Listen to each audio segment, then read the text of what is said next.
Wild blackberry leaves are one of my favorites to use when eco-printing in the dirty pot. They give equally beautiful prints on protein-based fabric, such as wool and silk, as they do on cellulose fabric, linen or cotton, for example.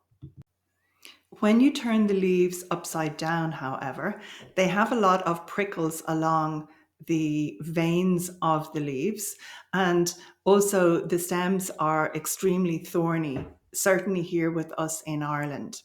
So, what I recommend doing is cutting the individual leaves off at the base of the stem. Then my top tip for you is to position these leaves on your table with the underneath facing up and to roll over them using one of your pipes. I usually just use a copper pipe.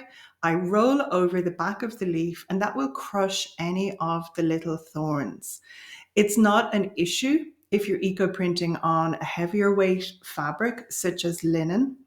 But if you are printing a delicate silk or maybe a fine wool, unless you crush these little thorns, they are going to prick your fabric and may cause holes. So that's my top tip for you. Roll your blackberry leaves. Maybe you need to roll some rose leaves as well. Crush the thorns and they will not tear your fabric. Have fun eco printing and create some beautiful pieces.